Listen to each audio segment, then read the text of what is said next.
E aí, pessoal, tudo bem? Bom, tudo bem é uma pergunta, nesse caso, nesse momento retórica, né? Porque eu sempre começo meus vídeos assim, mas nesse momento não está tudo bem. Em nenhum lugar do mundo. Eu vou fazer mais um vídeo aqui sobre a pandemia do Covid-19, né? Doença coronavírus 2019, o atual coronavírus.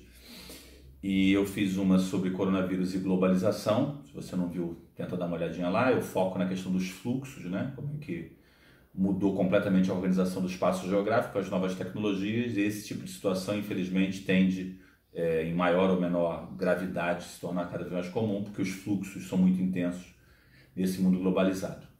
Hoje, a gente está chamando esse vídeo de globalização e urbanização, e uma das coisas que me motivou a fazer esse vídeo foi o fato de ontem a gente ter tido o primeiro caso confirmado do coronavírus numa favela aqui do Rio de Janeiro. O pessoal agora chama de comunidade, né? Algumas pessoas acham mais correto chamar de comunidade, eu particularmente não vejo assim. Na favela Cidade de Deus, e jogando, obviamente, por terra a percepção inicial de que é uma doença de rico. Isso é um equívoco absurdo, porque, aliás, a primeira morte no Brasil, em São Paulo, toda morte é trágica, mas essa tem requintes de crueldade, né? Provavelmente uma pessoa que nunca saiu do Brasil, uma empregada doméstica, a patroa, o casal de patrões viajou para a Itália, voltou, não sei se sabia se estavam contaminados ou não, mas o fato é que infectaram essa pessoa e faleceu. Então a primeira morte oficialmente de coronavírus no Brasil é uma pessoa de renda baixa, provavelmente que não circulou por aí.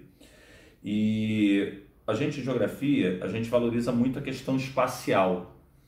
Eu tenho visto uma série de ações de prevenção, quer dizer, eu nunca vi algo parecido na cidade do Rio de Janeiro. A grande parte das pessoas dentro de casa, e é isso mesmo, não saia de casa, lave suas mãos, tudo isso, use álcool gel. Mas me deixa um incômodo porque eu conheço bem a lógica urbana do Brasil, que é parecida com a lógica urbana do México, que é parecida com a lógica urbana da África do Sul. E toda vez que eu falo isso, né, nas minhas redes sociais, eu vejo isso na imprensa, ao mesmo tempo que eu percebo que a gente tem que falar isso mesmo, eu fico imaginando como é quase inócua essa fala para quem está em lugares que simplesmente não tem água.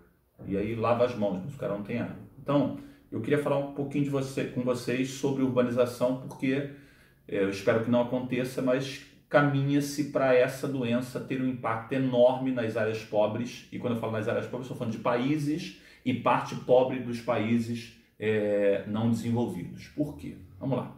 Vocês sabem o que é urbanização? Urbanização é uma palavra que o pessoal usa muito no sentido de botar infraestrutura numa área, né? Os engenheiros falam assim, os prefeitos, vamos urbanizar tal lugar. Urbanização é um conceito que a gente usa na geografia para definir tendência de crescimento de população urbana.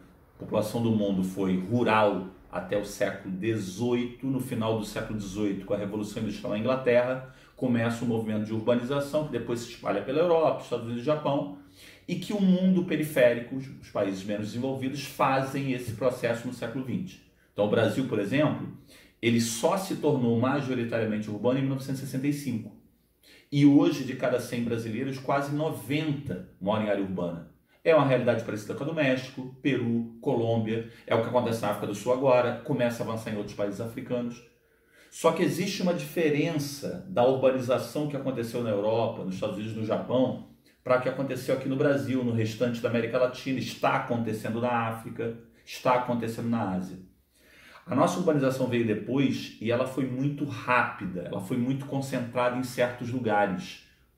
E esse processo, o professor Milton Santos chama de urbanização terciária, porque as pessoas saem do campo e se amontoam nas cidades, trabalhando muitas vezes em atividade do setor informal, do setor terciário. Se você que está empregado está preocupadíssimo com o coronavírus, porque afeta a empresa do seu patrão e ele pode te demitir ou não ter dinheiro para te pagar, se você é patrão e está preocupado com a sua empresa, imagina o cara que é camelô. Para esse é assim, não tem gente na rua, ele não pode vender coisa hoje, acabou o dinheiro dele, porque ele não consegue, são 38 milhões no Brasil. Se você for ao México, é algo parecido. Essa urbanização de mercado informal, de setor terciário, é uma marca do mundo periférico.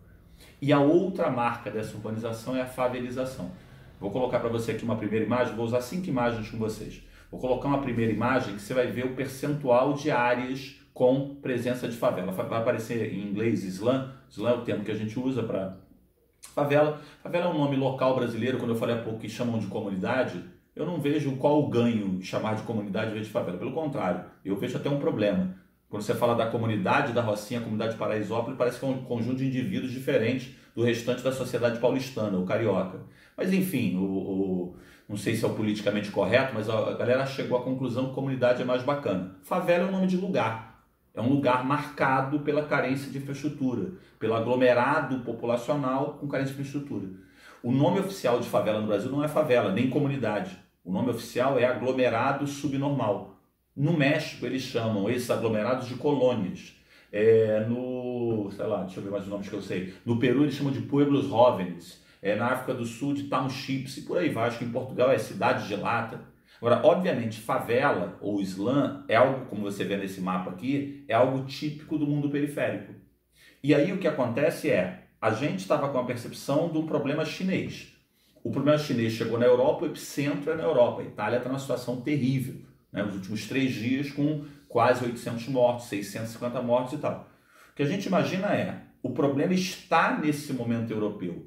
Mas se a Europa está sofrendo, alguns mais, outros menos, com a infraestrutura que tem, qual é a tendência aqui? Repara bem, no caso do Brasil, a imprensa eu acho que está fazendo um trabalho muito interessante de informação e tal, mas a informação que ela dá em alguns momentos me parece que ela está esquecendo uma parte grande da população.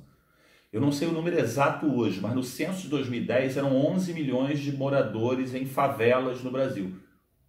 Eu vou colocar uma tabela para você aqui, um gráfico, na verdade, que mostra a distribuição dessa população favelizada por regiões, e aí você vai ver que o Sudeste tem quase metade desses favelizados, mas vou colocar também, todas as regiões têm população favelizada, vou colocar um outro em que aparece o percentual de população favelizada por cidade. Na minha cidade, que é o Rio de Janeiro, de cada 10 moradores, 2 moram em favela.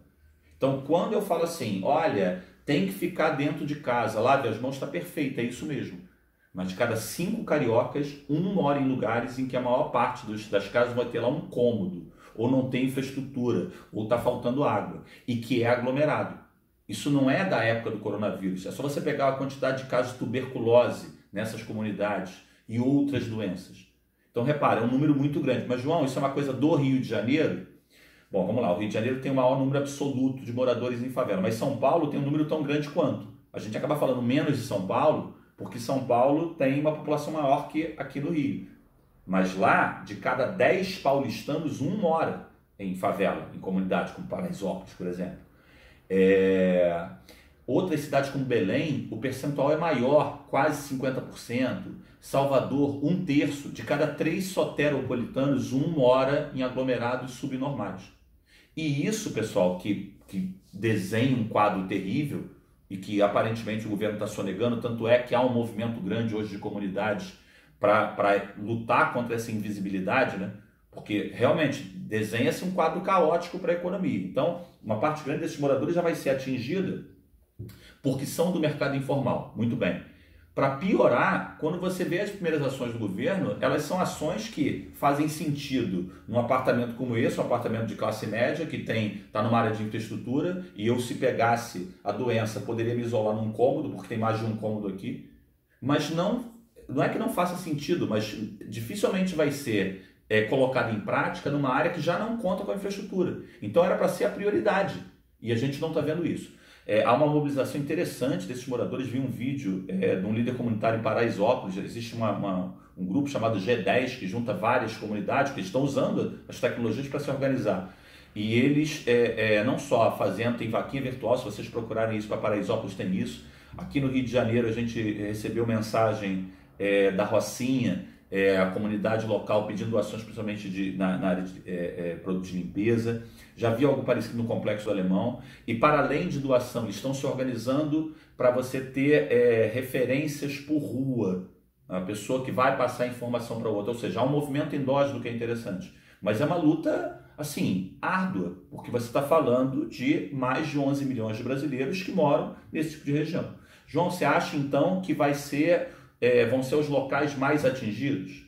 Bom, há 4 dias, se olhasse o mapa do Rio de Janeiro, com o número de casos, os casos eram 30 na Barra da Tijuca, que é um bairro de classe média, 20 em Ipanema, 5 no Jardim Botânico, 8 em Copacabana e tal. Aí pipocou um caso em Sepetiba, um outro, não lembro, algum lugar da Zona Norte. Aí agora ontem apareceu esse da Cidade de Deus e já várias suspeitas da Maré. Você não tem a dúvida que à medida que as pessoas vão tendo contato, a tendência é que aconteça nessas áreas também. A questão é, a infraestrutura dificulta muito mais as medidas mitigadoras, as medidas profiláticas contra o problema. E aí, eu vou terminar isso dizendo para você o seguinte, pensa que esse processo, que é um processo que agora atinge o Brasil, tende a pegar os outros países latino-americanos. E o fato da África estar menos atingida agora, não se iluda, a África está no movimento de urbanização. Então, o que eu imagino que seja? Eu vi um mapa da África dia desse, se eu achar eu coloco aqui para vocês, em que aparecia lá o número de casos. E o número de casos aparecia assim, a África do Sul com mais casos que outros. É a mesma dinâmica, gente. A doença se espalhou pelos caminhos da globalização.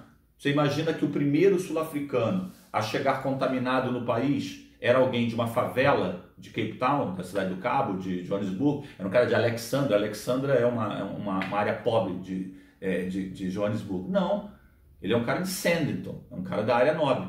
Essa segregação espacial, a coexistência desses dois espaços, o espaço do rico e o espaço do pobre, é uma marca da nossa urbanização.